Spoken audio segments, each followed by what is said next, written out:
Hi, I am Puneeth Suraana and I'm here to share with you 4 stories. The first is how failing in my 8th standard changed my life. After that, I'll talk about the power of 20 rupees. Post that, I'll tell you how curiosity took me places, and I'll end it with the 3 ways that I build businesses. So let's talk about me when I was growing up. As a growing up child, I was probably the most naughty, notorious, unbelievably tough to handle child in my entire family. I was always up for some or the other prank, and my voice was really loud before puberty. I was really loud. It would fill the house with so much noise that people would tell me, "You make so much Galata. It was so quiet before you came. Now it's so loud and noisy." This translated into school as well. My teachers just couldn't handle me in the class. You'd either find me outside the class or inside the class kneeling near the door because the teachers just couldn't handle a guy that would just completely disrupt the class. It all changed very early on when I was introduced to a computer at a very early age. And just like a young boy in India takes to cricket, I took to computers. It awakened the geek inside of me. I would spend hours on end trying to figure out how to make the slideshow move in the background. I would spend hours understanding how a computer worked. When I was in my 8th standard, I got my first laptop. And with that, I got introduced to the world of gaming. It is so immersive, intensive, and fun. My school could never compete against it. I would spend hours, evenings, nights, and early mornings gaming. So much so that I ended up becoming one of the top gamers in the whole country for this game called Crazy Carve. I'm sure none of you have played it because it predates you all. But I thoroughly enjoyed that game. I was completely immersed, and I'd only take breaks, maybe to pee or to grab a quick bite. I know a lot of you can relate to that now. But back then, being a hardcore gamer was really not a thing. And it all happened okay during the vacations, but during my school time, I couldn't stop. And so my teachers and I had an untold pact. I would come to class and sleep. And I'd spend my evening and all the way until the next day morning gaming. And my teachers were okay with it because I was making so much Galata in the class. They gave me a separate desk and a chair in the front to sit and sleep. And it continued like that throughout my 8th standard. Now, what happened was I was an ICSE syllabus. And like some of you know, it's one of the most rigorous syllabus in the entire country. My marks started dropping like a rock. Eventually, month after month, test after test, my friends would come to me and ask, "Hey Puneeth, how many subjects did you fail in?" And that number kept rising. By the end of my 8th standard, in my finals, I had set a school record. You guys are laughing. I failed in 9 out of 11 subjects. The other 3 I passed because of grace marks. I was kicked out of the college, kicked out of the school almost, if not for my father pleading with the management. The management gave me a very stern warning, and they kicked me out of the ICSE syllabus and threw me into the state syllabus, thinking he'd be able to handle state. And our state syllabus is really like a cakewalk for somebody having the rigor of ICSE. But I did the bare minimum in my 9th standard, just enough to get through, until I overheard one of my uncles joke with my father saying, "Why are you making him study so much? Put him in the shop, no, let him run the shop, let him run the dukan." And that just hit me very hard. I wasn't dumb. I could study, I'm smart. And so I was like, I have to figure education out. I have to figure a way to be a good student. I joined multiple tuitions. I tried to pay attention to my class, but nothing inspired me because, when you are such a hardcore gamer and then you look at a black and white paper and a teacher in monologue voice, you will fall asleep. I was really lucky that my dad crashed my laptop at the end of my 8th standard. So that was the end of my gaming era. From my 9th and my 10th, I really tried to study. And I figured out other ways to study. I realized to pass SSLC, you have to just be good at memory. So I took up memory classes, I took up mnemonics, I learned mind maps, I learned meditation, I learned how to focus and concentrate for short periods of time using Pomodoro. I did all of these techniques to become a better student, and slowly and gradually, my marks improved. Unbelievable. And to the shock of my family, my school, my friends, I ended up, now remember, I failed in 9 subjects out of 11, right, in my 8th. In my 10 boards, I scored 93.6%. I topped my entire class. Thank you. Such a crazy journey. And I really thought, I'm smart now. I can really handle subjects. So I took up IIT JEE coaching in my 11th and 12th. What a mistake! Again, another place where I just felt I did not belong. I dropped out of the first year. I was like, mujhse na ho payega, not something that works with me. I was really inclined towards commerce, and I was already in my science 11th and 12th, pre-university. So one day, my best friend Bhanu and I were sitting at a canteen, and we really wanted to get inspired. Actually, we just wanted to go out with girls. But coming from a Marwadi business family, both of us, we just did not have the appetite to spend our parents' hard-earned money on fun. It just filled us with guilt, I don't know why. And so we're like, you know what? Let's take girls out on our own money.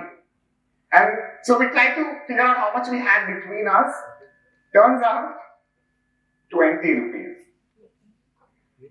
We're like, what do we do with 20 rupees? And we got a brilliant idea. Let's start a t-shirt company.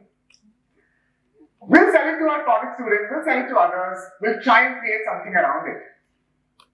We really liked it. I told him, you go handle operations and everything, I'll handle sales and marketing.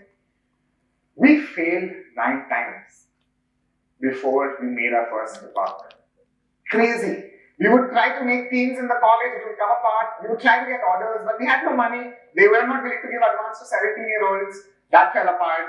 We tried to do so many things, nothing worked. Finally, a friend's friend called us and said, hey, I vividly recollect this.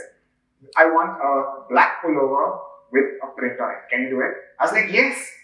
How much? 1,500 rupees. Like, okay, I'll send it to you. He sent it to us upfront. I went to Chickpet in Bangalore, bought a 600 rupee pullover, got it printed for like 1,500 rupees and sent it to the person. That evening we celebrated, we made our first buck and that was 100% profit. Unbelievable. But 3 weeks later, we got a customer review that I still remember today. It said, the pullover color is fading. The print has come out. I'll never buy from you. We were so disappointed. We couldn't figure out a t-shirt business. We committed 2 times that day and said, you know what, we will figure this out. We will find a way to understand textiles, printing, merchandise, distribution, marketing, sales. We will do everything we can. So from 6 p.m. to 2 a.m., we went all in every single day. Now our education again took a back seat. Our 12th standard finals, we were praying they will just pass. I don't know how, but I ended up getting 70%.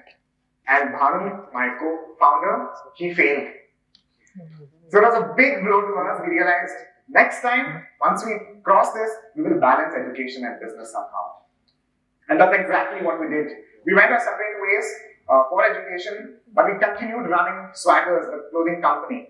And we made sure we balanced education. So from 9 to like 4:35, it was just college. After that, it was from 6 p.m. to 2 a.m., it was business. It became like an experimental lab for us to test out everything we were learning. And what was fascinating was that we ran it for 5 years. Nobody else that we knew who had started along with us continued that long. I'm telling you the benefit of that in a very few moments. After 5 years, when I went in my MBA, I really thought I will get to study how to build bigger businesses. Because we had paused Swaggers, We both had went our own ways.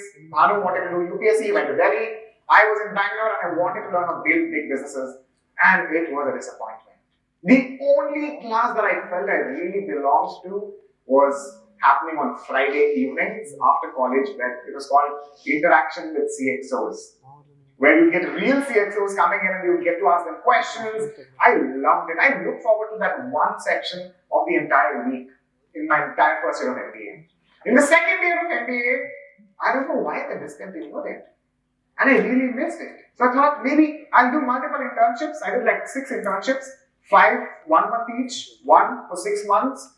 And I really lucked out in doing an internship with this gentleman who invented commercial ink called Seth Godin.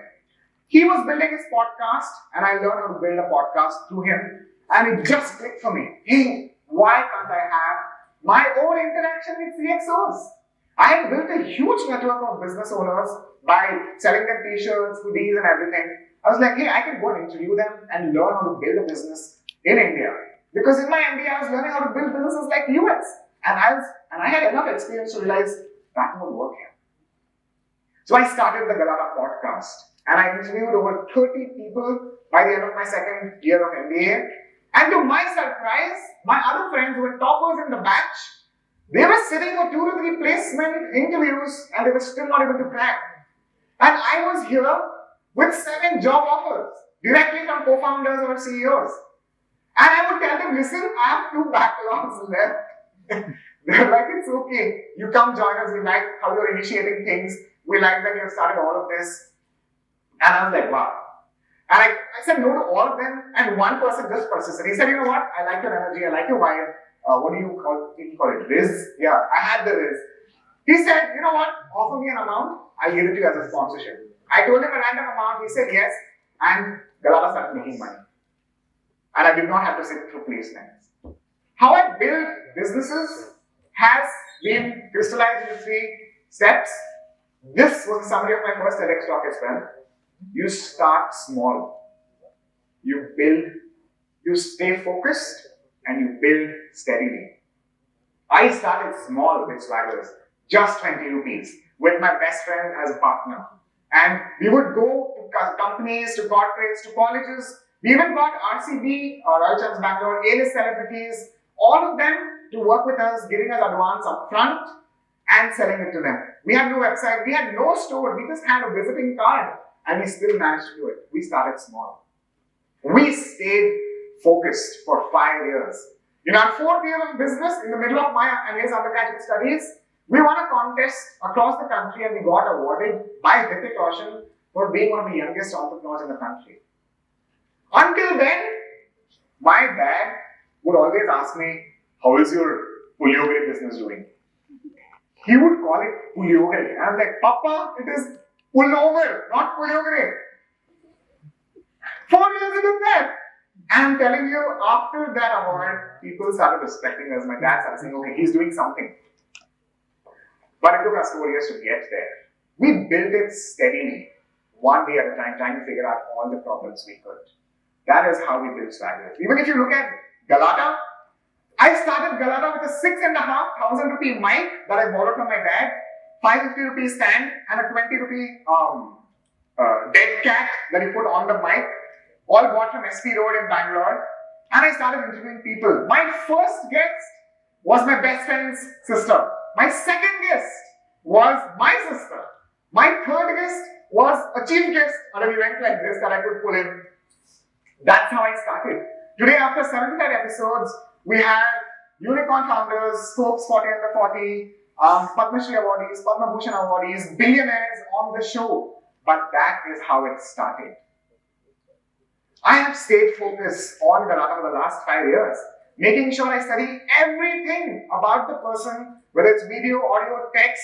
It takes hours of time. I research their company as if I'm trying to buy or own that company. And when I'm this prepared and I go and talk to them, they've never met somebody who is this prepared for an interview. I pretty much put like 36 hours before I meet them. And that is how they get to have the best interviews of their lives. We go real deep, raw, and it's fantastically insightful. It's like a package of MBA that is in a podcast form. And we build it steadily, one episode at a time, 75 episodes. So for all of you here, this is what I want to really share. You all have ideas, and I'm aware of that because I interact with a lot of you. I'm telling you, start small. No matter, you can't small less than 20 rupees and having your best friend sister as a first guest. Stay focused. It will take 1,000 days for sure until you see your business through.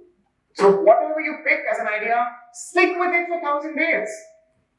And then build steadily. You will not get results on the day one. You have to be in it and build it steadily, one step at a time. Because all of your engineering students, it's even more important for you to build it steadily. So for all of you, this is my mantra. Start small, stay focused, and build steadily. I can't wait to see the Galata you all make happen. Now go and make some Galata. Thank you.